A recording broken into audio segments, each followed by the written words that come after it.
fast, where truth moves faster than a Holstein calf. No waiting on some pretty page. We're charting new ground in the digital age. From genomic codes to roll-out facts, we cut through the noise, no holding back. Not your daddy's dairy news tonight. We're sparking debates with every insight. The ring's not where the real fight's at. It's in the data, in the channel chat. From pasture to processor to your morning cup, we're raising the stakes. Try and get ahead of herd.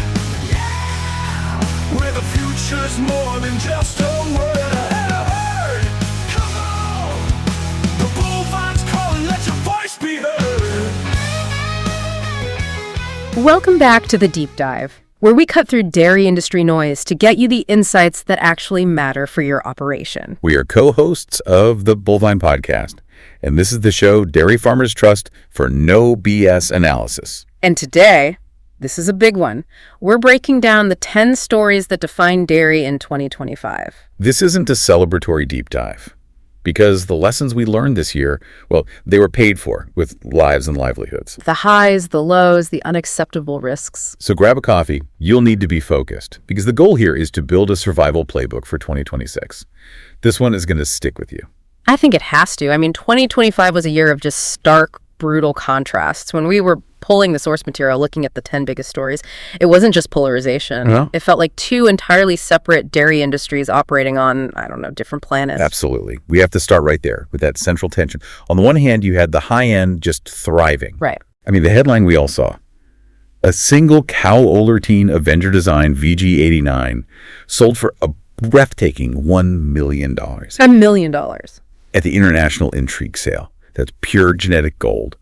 And it just shows that the top tier of asset-driven dairy is booming. And then, on that other planet, you have the devastating low end, the tragedy that should shake every single person in agriculture to their core.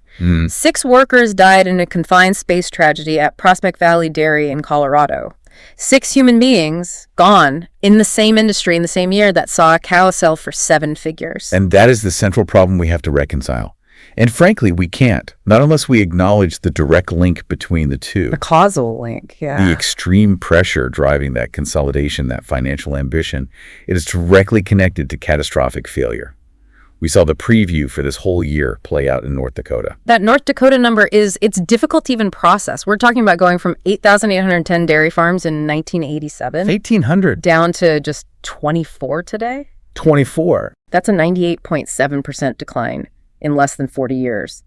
It's not just consolidation. It's a near total collapse of the small to mid-size operational structure in that state. And that collapse doesn't happen in a vacuum.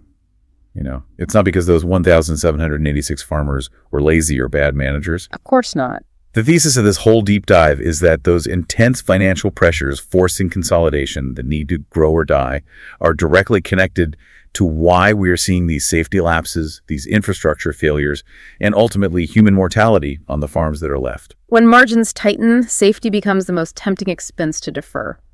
It's an expensive calculation. It is. Paid for in cash at the Dykeman collapse, and paid for in lives at Prospect Valley. Precisely. So our mission today is to extract those lessons, the expensive, difficult lessons paid for by our neighbors.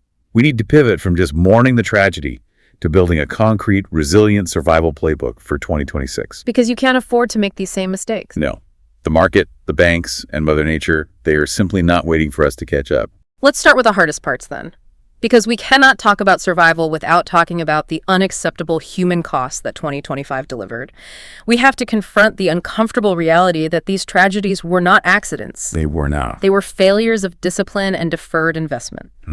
The question we have to confront is stark. Why does safety, which, in terms of hardware is often relatively inextensive, get systematically deprioritized when finances are stretched thin? We saw 3 devastating examples this year alone that proved this lethal link. Right. We need to analyze each one not just as a tragedy, but as an operational warning. And from a farmer-first, boots-on-the-ground perspective, the answer is always this cruel combination of time, familiarity, and capital. Yeah. When you are stretched thin, running short on labor, trying to make the milk check cover a massive feed bill, buying a $500 gas monitor, or taking an hour to implement a strict lockout-gag-out procedure. It feels like a luxury. A luxury you can't afford? Exactly. especially if you've been doing the job for 20 years without incident. And that familiarity, that sense of, it hasn't happened to me yet, that is so often what kills people. But we need to push back on that mindset. We have to. If the margin is so thin that you cannot afford a $500 safety monitor or the time to train your crew, is that business model ethically and financially viable in the first place? That's the painful truth we have to face. When you are operating that close to the edge, you stop seeing risk as risk. You start seeing it as an inevitable, acceptable part of the job. And 2025 proved definitively that it is not acceptable. Not at all. The tragedy at Prospect Valley Dairy in Colorado on August 20th, it resulted in the loss of 6 workers after they were overcome by gas in a manure pit. This is, in terms of sheer scale, one of the worst single-incident confined space agricultural disasters in memory. It's horrifying. I mean, we hear about farm accidents all the time, but 6 simultaneous deaths in one event is just, it's catastrophic. It is. The unbearable details just stick with you. The contractor goes down first after adjusting a valve, and then 5 others rush in to try and save him. That heroic, innate human instinct to rescue. It overrides everything. It overrides all safety sense, and it led to the death of everyone involved, including a 17-year-old son of one of the workers. All 6 died trying to save each other. And that instinct is exactly why the safety protocols need to be ironclad. They have to be enforced so rigidly that the first person collapsing triggers an external emergency response, not a chain reaction of internal untrained rescue attempts.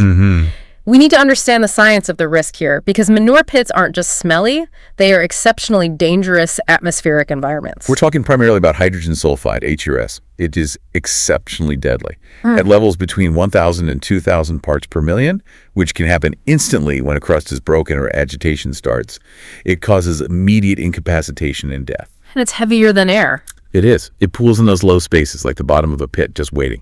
But the truly cruel trick, the one that makes it a silent killer, is olfactory fatigue. Yeah. The gas smells like rotten eggs at low concentrations, which acts as a warning. But as the concentration climbs to deadly levels, your ability to smell it just down, it vanishes. It's gone. You stop smelling the warning sign even as the lethal dose is building around you. Dr. Daniel Anderson at Iowa State, he's tracked around 150 U.S. deaths since the 1960s from manure-related gas incidents. Now we have 6 more from a single event. And the sheer preventability of this is what makes it so maddening. It is maddening. Because the cost of prevention is trivial compared to the cost of one life. Continuous gas monitors cost under $500. Self-contained breathing apparatus for emergency rescues costs a few $100s more. So the failure wasn't a lack of engineering solutions. No, it was the lack of 2 things. That cheap piece of equipment, and more importantly, the lack of strict no-entry protocols. And that lack of protocol means ignoring OSHA's basic confined space requirements. Right. Pre-entry atmospheric testing, mandatory ventilation, a designated attendant outside who is trained not to enter the pit, but to activate emergency services. And when we agitate manure, especially in deep pits, we have to enforce lockout-tagout procedures on the equipment, and we need mechanical ventilation running for hours before and during any potential entry. It's not always about the multi-million-dollar capital investment. Sometimes it's about the $500 tool. And the absolute non-negotiable discipline to use it. Yeah. Unfortunately, the confined space tragedy wasn't the only loss. The Hostetler family tragedy in Ohio reminded us that the loss doesn't always come from gas. It comes from the sheer physical risks inherent in handling waste. Reed Hostetler, a young man of 31, a husband and father of 3 small children, Bear, Claire, and Axe, he drowned in a manure pit in March after his tractor tipped over. That loss just hit the community so hard. That story really drives home the personal weight of these accidents, doesn't it? He was a co-owner of L&R Dairy Farm, known for being active and vibrant, an Appalachian trail hiker, a bull rider. He was deeply rooted. And his funeral was held right there on the family dairy. Right. These are not abstract statistics. These are the core people who make up the fabric of rural America, and they are facing unacceptable risks every single day. His brothers tried immediately to save him, which again, it just highlights that rescue instinct. But the sheer density and environment of a lagoon makes that impossible. I keep thinking about his family, who will grow up without him. Yeah. It underscores that every time we delay a critical repair to the tractor, every time we choose the cheapest, riskiest route for handling slurry or waste, we are accepting an unnecessary and potentially fatal risk.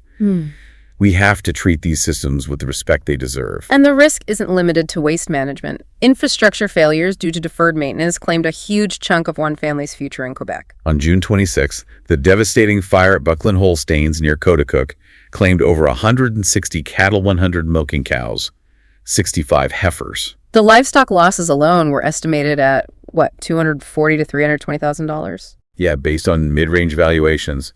That is a staggering, immediate hit to the balance sheet for any family operation, and Buckland Holstein spans 7 generations. And then you add the infrastructure loss. A concrete silo packed with 400 tons of silage is expected to smolder for 6 months, leading to an additional $100,000 plus in losses. This event perfectly illustrated what we call the deferral trap. It really did. The family actually had an electrical monitoring system that detected a voltage spike at 1:35 a.m., 30 minutes before the fire was noticed. A 30-minute window. That half hour was the window. But detection without automated response, without a human awake and alerted, or without prioritized maintenance on the faulty circuit is insufficient. That system was a witness, not a preventative measure. And that's the classic trap. You spend the capital on the monitor, but you don't connect it to a text alert system, or you haven't budgeted for the $10,000 needed to replace the aged electrical panel it's monitoring. The root cause here, as analysis suggested, is accelerated degradation due to deferred infrastructure investment. We know electrical systems in barns are constantly exposed to humid, corrosive atmospheres. Ammonia and moisture. They're the enemies of wire insulation and junction boxes. They accelerate degradation rapidly. If you skip an electrical inspection for 3 years, you are actively inviting failure. And the regulatory gap makes this worse. Only 5 U.S. states mandate agricultural fire protection codes. Only 5. We are often operating in a regulatory zone where the bare minimum legal standard is far below the actual safety requirement. This regulatory gap is precisely where these avoidable catastrophes are allowed to happen. Because no one is forcing the necessary capital investment. As if managing internal risks wasn't enough, 2025 also delivered the gut punch of external threats with the coordinated pre-dawn attacks in Lancaster County, Pennsylvania on March 15th. This was a direct, senseless attack on productive dairy animals across multiple farms. It's a violation of trust and security that every farmer felt. But beyond the sheer emotional toll, the hidden cost here is astronomical. We often look at the $2,000 to $2,500 replacement cost of a productive Holstein, but that's just the initial purchase price. It's nothing. Each of those cows represented up to $92,000 in lifetime milk production potential and years of careful breeding and genetic selection. These weren't just animals, they were long-term, high-value assets. It was a stark reminder that rural security is inherently vulnerable due to isolation. We operate on massive footprints, often with limited immediate law enforcement presence or perimeter security. That's the uncomfortable truth. We have to be prepared to defend ourselves and our assets. We can't rely solely on the local police force to be there instantly at 3 a.m. But the positive side, and we have to highlight this, was the strong community response. The immediate organization of a Give, Send, Go fundraiser showed tremendous solidarity and financial support. That's the community fabric that consolidation threatens to tear apart. But it's also the community that saves us when tragedy hits. The actionable insight here is dual. Evaluate your physical security systems, but maybe more importantly, strengthen your local support network. Let's pivot from the human cost to the financial wreckage, because the pressure to survive and scale is inextricably linked to those previous tragedies. Right. The push for aggressive growth led directly to the next 2 major stories. Right. And I want to analyze the fatal flaws in chasing scale at any cost. Yeah, and I want to anchor that analysis with the uncomfortable question that everyone milking between 200 and 800 cows is asking themselves right now. If a massive operation can fail that spectacularly, could that be me next? The Dykeman Dairy collapse in British Columbia is the case study for reckless, debt-fueled expansion. One of BC's largest operations collapsed under $75 million in debt, entering creditor protection in early 2025. $75 million. That's a debt spiral of just staggering proportion. Yeah. What were the specific mechanics that allowed a farm, even a large one, to accumulate that much vulnerability? Well, the sources reveal a history of ambition outpacing financial discipline, and it was all fueled by a multi-year environment of ultra-low interest The rates. cheap money era. Exactly. The farm's debt had increased by approximately $800,000 annually just to fund continuous expansion of facilities, and, crucially in the Canadian system, quota acquisition. And quota acquisition is the key variable there. In a supply-managed system like BC, buying quota is essentially buying the right to produce milk. It's a high-value asset, but it's often acquired using high-leverage loans. And you're betting that future milk income will easily cover that debt. But when the central bank moved, that bet went sideways fast. That's where the interest rate whiplash became lethal. When rates climbed, hitting 7% in the market, their monthly interest payments alone soared to $465,000 A month. That income from 27,000 liters a day just couldn't keep pace. They were fundamentally cash flow negative the moment rates doubled. And their margins were already thin, which was exposed when the 2021 Sumas Lake floods hit. That disaster added crippling, unexpected costs, Right. Cleanup, logistics, inventory. forcing them to take on high-interest short-term loans just to bridge the gap. Dykman's failure wasn't just about debt.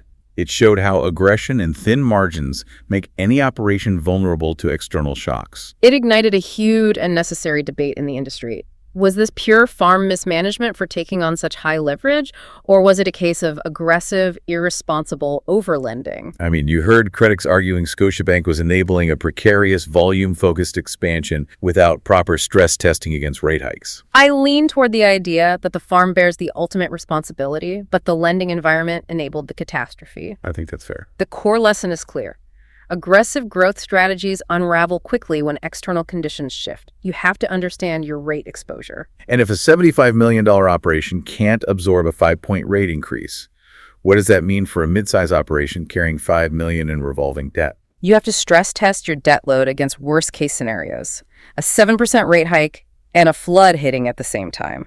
Dykman's collapse, while massive, is just a dramatic manifestation of the slow structural collapse we see playing out in places like North Dakota. Going from 1,810 farms to 24 isn't failure. It's the inevitable endpoint of an economic model that's no longer sustainable at small, undifferentiated scales. We have to acknowledge the hard economics of scale. They are undeniable. Large operations have clear, baked-in advantages. For instance, they achieve a $1.50 per hundredweight transportation cost advantage because they can fill the tanker truck every time. And on the input side, the feed volume purchasing savings alone are massive. They get 10 to 20% savings on large volume contracts, which translates to potentially $150,000 annually for a 5,000 cow dairy. That's a guaranteed margin improvement compared to a smaller farm paying retail or near retail. That difference builds resilience. But the societal cost of that resilience is vast. That's the point that often gets ignored when we talk about 100-day. The data shows that regions experiencing rapid dairy consolidation see average drops in school enrollment of 15 to 20% within a decade. Equipment dealers and feed stores close. A mega dairy replaces the milk volume, but it does not replace the community. It doesn't sponsor the high school football team or buy the local newspaper. And this brings us back to where the highest structural risk lies.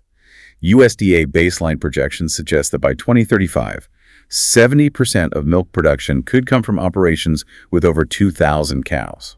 So we have to identify the most vulnerable group. The source identifies the middle ground, what we have to call the kill zone operations, milking 200 to 800 cows without a clear differentiation strategy. And this is the hardest position to be in, emotionally and financially. You are too big to leverage the high premiums of a local niche market because you still produce too much volume to sell direct. But you are far too small to achieve the commodity scale advantages that the 2,000 plus cow dairies enjoy. You're caught in the middle, competing on price against people who have a $1.50 per hundredweight advantage that you can never match. It's an operational nightmare. You still have high overhead, the parlor, the equipment, but you don't have the volume to spread that cost thinly. This group faces the highest structural risk right now. They are the group that needs this survival playbook the most because the clock is ticking on their ability to operate without a defined strategy. Okay, let's look at the flip side of this polarization now. If the middle ground is the kill zone, the high end is the gold standard. The international intrigue sales show that if you hit the elite genetic market, the money is limitless. Right. I want to unpack the mechanics of that market because that value is a signal. I hear you on the signal, but I have to play the skeptical farmer here. How does $1 million cow help my 200 cow operation that is stuck in that kill zone? It seems like rich people playing poker, and that money certainly isn't paying my feed bill next month. That skepticism is warranted, but let's look at the numbers and see what they tell us about market demand. The headline was astounding. The International Intrigue sale sold 173 lots for $4.3 million, averaging over $25,000 per animal. That's on a commodity market. No, this is a highly specialized asset market driven by future potential. And the undisputed queen of the sale was Olertine Avenger Design, selling for that $1 million to Genosource. She stacks titles. Grand Champion at Western Dairy Expo, All-Canadian Winter 2-year-old. That price is driven by showring pedigree and proven type excellence. The more instructive sale in terms of production economics and relevance to the commercial farmer was the second highest seller, Jacob's Lamb de Baz. Right. She commanded $320,000, and her value wasn't just type, it was pure component genomics, the intersection of beauty and performance. Right, she's sired by Farnier Delta Lambda ET, a massive genomic powerhouse. And look at her production record.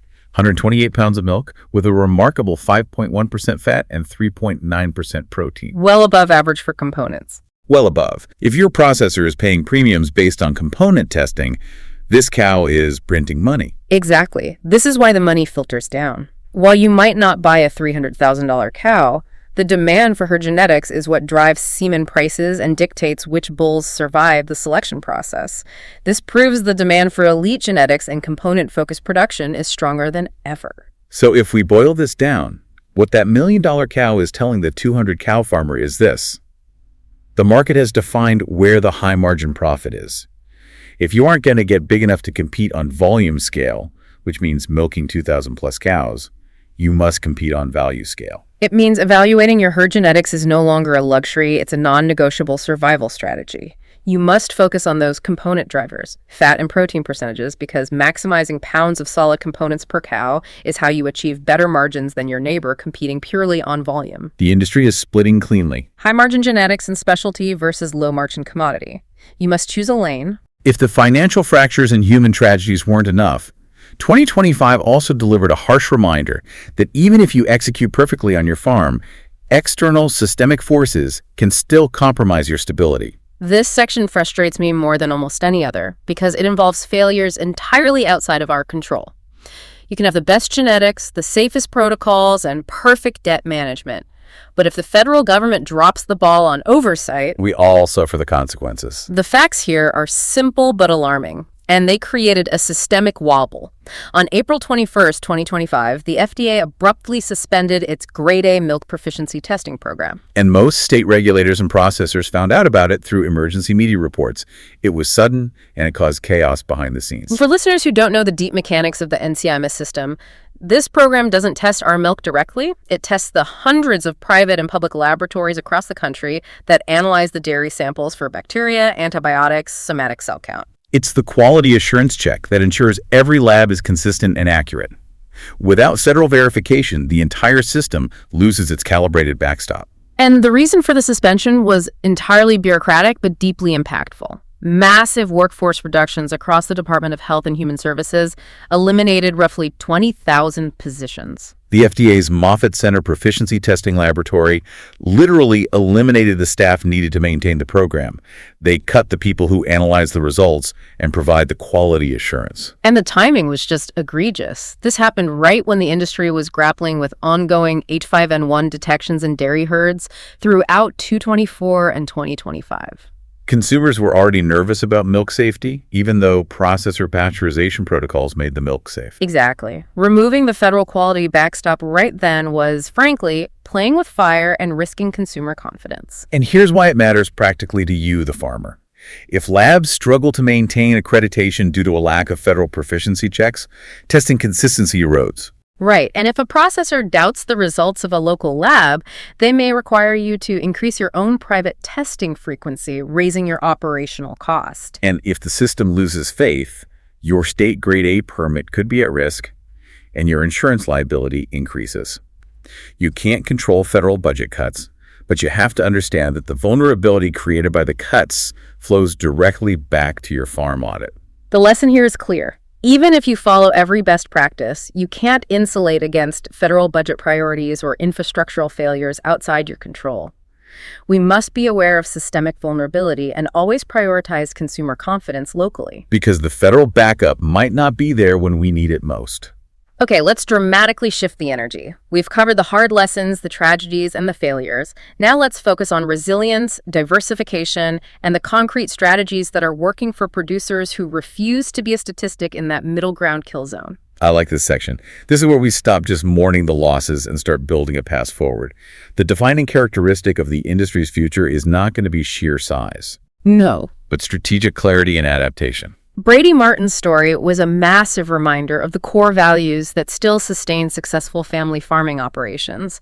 The 18-year-old NHL prospect, projected as a top draft pick, skipped the ceremony in LA. He chose to be on his family's 250-cow dairy operation in Elmira, Ontario instead. He was drafted 5th overall by the Nashville Predators, a phenomenal achievement. But his quote is the one I keep going back to. Oh, it's perfect. It's pure farmer ethos. The cows don't care if I'm drafted 6th or 16th. The morning milking starts at 5:30 a.m. That quote grounds the ambition in reality, but what truly resonated from an operational standpoint was the resilience model his family operation represents. They aren't just dairy. Right, they're diversified. Dairy, beef, crops, poultry, all integrated under multi-generational management. That diversity isn't a hobby, it's a systematic shock absorber. It absolutely is. That model resists the consolidation pressure because if one commodity market dips, say beef or corn, the steady margins from poultry or the value from the milk check can absorb it. And his plan isn't just to play in the NHL. It's that if that doesn't work out, then the farm is definitely where I'll be heading. That stability and integrated management is the blueprint for the 200-800 cow farmer. You diversify your risk, even if it means slightly less efficiency in one area. This next story challenges every assumption we have about what constitutes success in agriculture. The USDA study analyzing 20 years of financial performance across over 3,000 U.S. counties. Right. It named Kershaw County, South Carolina, the winner for best places to farm. Not California, not Wisconsin, not the Central Valley, South Carolina. That's a massive upset because their profile defies traditional scale advantages. The average farm size is only 175 acres, and fewer than 1 in 5 operations earns over $100,000 annually. By conventional volume metrics, they should be struggling. But they achieve superior returns on assets and profit margins by focusing entirely on specialization. Poultry accounts for 97% of agricultural sales in that county. They align their enterprise with local competitive advantages, lower land costs, a regional market niche, and insulated themselves from the extreme volatility of commodity price swings that plague the high-volume dairy and grain belt. That's the critical takeaway for the farmers stuck in the kill zone. Strategic adaptation and optimizing for your specific local context are far more important than chasing pure scale. You might not be able to grow to 5,000 cows, but you can find a specialty, whether it's direct sales dairy, high-component genetics, or integrating a secondary operation that utilizes your assets better than trying to compete on volume alone. It's about maximizing return on assets, not maximizing acres or heads. Now let's get into the brass tacks. Based on the source material, we need to run a deep analysis on the 5 key paths forward, understanding the true costs, the ROI potential, and the hidden pitfalls of each. Let's run the numbers because this is where the planning for 2026 begins. This is the difference between surviving and becoming a North Dakota statistic. First, organic transition. The initial investment is manageable, roughly $15,000 to $50,000 for certification, consultants, and immediate feed adjustments. And the ROI potential is significant, yielding a stable premium of around $9.50 per hundredweight above conventional prices, reflecting high demand for organic components. That is a phenomenal boost to the bottom line, especially for smaller pasture-based operations. But the single greatest risk is the 3-year transition period. That's the killer. You are incurring the increased cost of organic feed and organic compliance without receiving a single penny of the organic premium. You need a rock-solid balance sheet or a dedicated patient lending partner to survive that 3-year gap. Next, robotic milking. This is a high initial cost ranging from $180,000 to $250,000 per unit. It's a major capital commitment, usually requiring a large debt assumption. But the ROI potential comes from a reliable 15 to 20% reduction in labor costs, plus the benefits of improved cow data and comfort, leading to better production. This is a near-perfect solution for herds of 100 to 250 cows struggling with the crippling labor crisis right now. It replaces unreliable human labor with reliable technology. But the greatest pitfall isn't the cost. It's underestimating the technical learning curve and the immediate need for a highly skilled maintenance technician. Right. When a robot breaks down, you can't just call a local repairman. You need specialized expertise, and that often comes with a multi-day wait. That downtime is brutal. Then there are anaerobic digesters.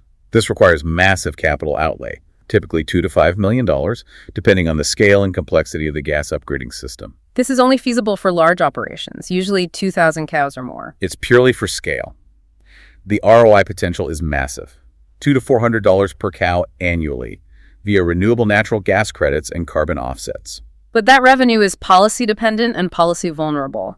If the federal or state RNG credits are phased out or altered, that multi-million-dollar capital investment loses its primary revenue stream overnight. The risk is immense, but the revenue potential for massive scale is currently huge, driven by the push for green energy. Moving to high-touch strategies, direct sales and agritourism. Investment is lower, typically $25,000 to $100,000 for processing equipment, licensing, insurance, and marketing setup. And the profit potential is the highest of all strategies. 40 to 50% profit margins are possible because you capture the entire value chain. This is the Kershaw County model applied to dairy, creating a specialized market that leverages your geography. It's perfect for operations near population centers. But it's incredibly labor intensive. You swap the problem of field labor for the problem of marketing and customer service labor. Farmers often underestimate the time and skill required to manage retail operations, branding, and customer relationships. You have to be everything at once. Finally, A2 specialty milk. Investment is relatively low, $10,000 to $30,000 for herd testing, genetic adjustments, and management changes. The premium is modest but stable, usually $2 to $4 per hundredweight in established markets. It's a reliable way to boost margin without a total operational overhaul. This is a great low-risk option for herds with favorable genetics that can be managed to segregate the A2 milk. However, it is entirely limited by processor availability. Yeah, you can't sell A2 milk if there isn't a processor nearby willing to take the volume, manage the segregation, and pay the premium.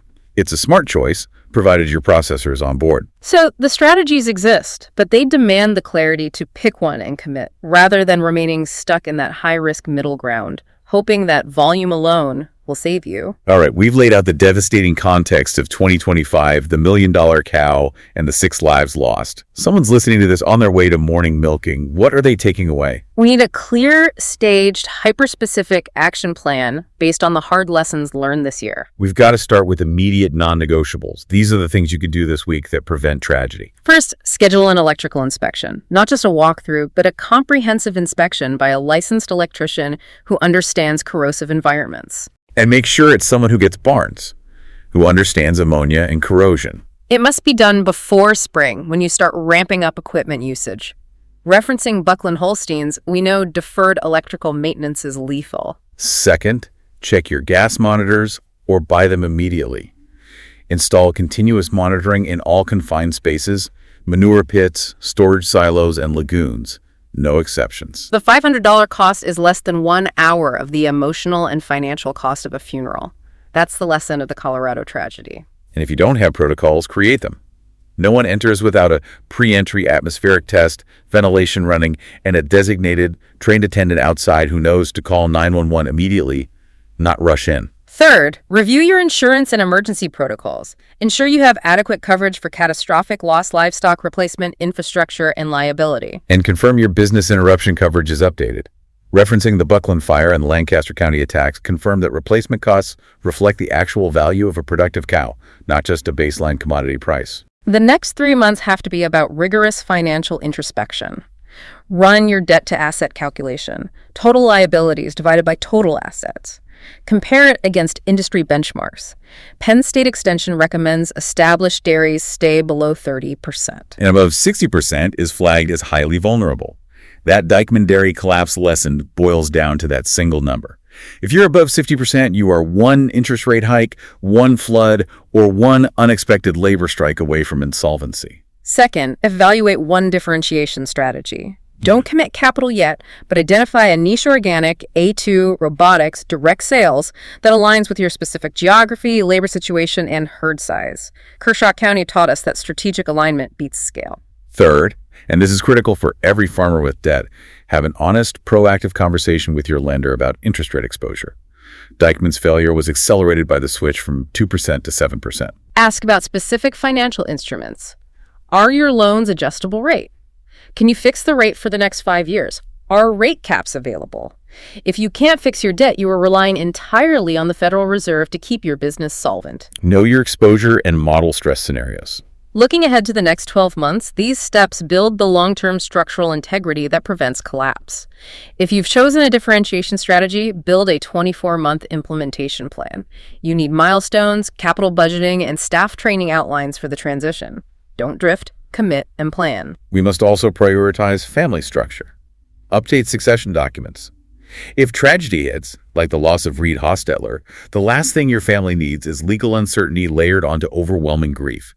Make sure wills, partnerships, and continuity plans are current and clearly communicated. And finally, we have to address the core problem revealed by 2025, the three-legged stool. Structural stability requires financial discipline, rock-solid safety protocols, and proactive infrastructure investment. Confirm that all three are fully supported and budgeted for. Cutting corners on one deferring the electrical inspection to save capital, or avoiding a monitor to save a few $100s, increases your exposure everywhere else. That is the ultimate, non-negotiable takeaway from this year of reckoning. We've covered heavy ground today. We have to honor the weight of 2025. 6 lives were lost, families were ruined by bankruptcy, and community fabric was strained by tragedy and consolidation. We honor that cost by refusing to let these lessons be forgotten. The lessons are there, bought at a terrible price by our neighbors. We have to pivot now to agency. We cannot change the macroeconomics of dairy, but we can change how we respond to them. But the future of our industry is not going to be defined by who survives through luck, but by adaptation and strategic clarity. The middle ground is disappearing. North Dakota shows us that. The operations between 200 and 800 cows are in a kill zone unless they commit to a distinct value proposition. So the question that every farmer has to answer as they head into 2026 is whether you will allow the market to decide which economy you compete in, or if you will proactively choose your path and build the resilience to survive. This has been The Deep Dive. Heavy episode, but vital. For the full analysis with all the numbers, the structural data, and the survival strategy breakdown, head to www.thebullvine.com. Subscribe wherever you get deep dives, new explorations daily.